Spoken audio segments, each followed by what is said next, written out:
My name is Ibrahim Awad. I am a member of the State Bar of Georgia. I am a member of the Trial Lawyers College. I'm a member of the Georgia Trial Lawyers Association. I grew up in Dalton, Georgia, just a little bit north of here. And as a child, I remember hearing the imam that would stand on the mimbar saying these words: violence is the language of the inarticulate. Violence is the language of the inarticulate. And so I have done everything in my power to become articulate, because that paves the road to nonviolence. In 2005, when I graduated high school, I was only one of 3 people that graduated with something called the International Baccalaureate Diploma. That was 17 years ago in 2005. That same year, Israel imposed what they called was a temporary blockade on Gaza. 17 years ago, the same year I graduated high school. 4 years after that, when I finished my studies here, just down the road at Kennesaw State University with an English degree, at that point, Israel had imposed a permanent blockade on Gaza, restricting everything from going in, imports or exports, controlling electricity, restricting medicine, and even controlling the water. Now, the issue of water is much more profound, because the origin of the occupation was in 1967. You can read about it. It's called the Occupation of Water, where Israeli Military Order 158 made it criminal for any Palestinian to even extract water from water wells. It criminalized Palestinians from even accumulating rainwater in cisterns. That's water. That was in 1967, just happened to be 2 years after my mother was born in Gaza. Had she not made it out, I would be in Gaza right now. I would be amongst the people that have their homes demolished in Gaza right now. As I think about that statement I heard as a child, violence is the language of the inarticulate, I think about the proposal and the draft that's before you all. And I see the words unwavering support to Israel. And I don't think we're being prudent. I think our support should be conditioned on something, maybe like the extermination of children, maybe like the extermination of civilians. Right now, over 2,000 children have been killed.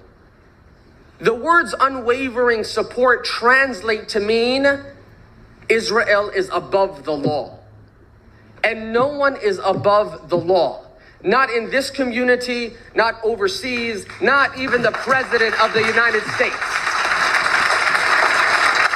That unwavering support should be withdrawn. There has to be a condition. No one can do and commit these crimes with impunity. The one-sided mention of the Jewish faith totally dismisses the Christian Palestinians, the Muslim Palestinians, even members of the Jewish community that you will hear from after me, who criticize the policies of the Israeli government. It dismisses them as well.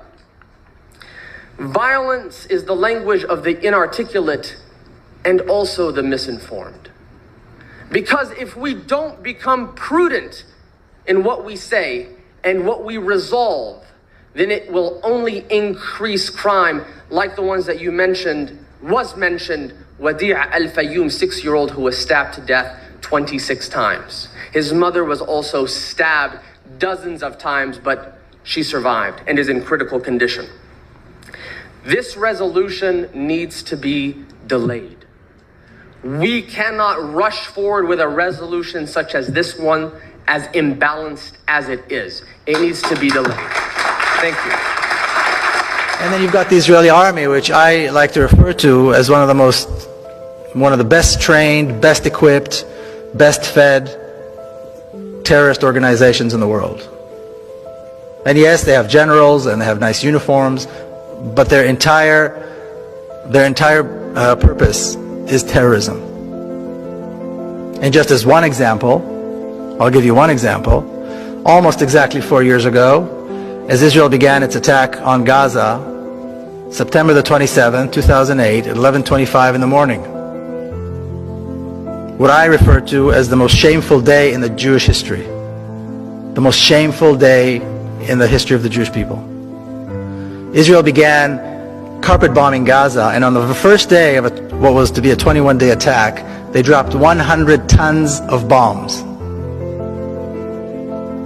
Okay, a 1-ton bomb will decimate an entire city block. Gaza is one of the most densely populated places in the world. 800,000 children live in Gaza. 11:25 is exactly the time when the morning school shift and the afternoon school shift change. So all the kids are in the streets. All the children are on the streets. That was the moment decided by the decision makers in Israel to begin the attack. This was the first day of a 21-day slaughter that had absolutely no justification. If that's not terrorism, I don't know what is. And this is how the state of Israel manages to control the different populations and somehow still keep up this very sweet liberal kind of face to everything.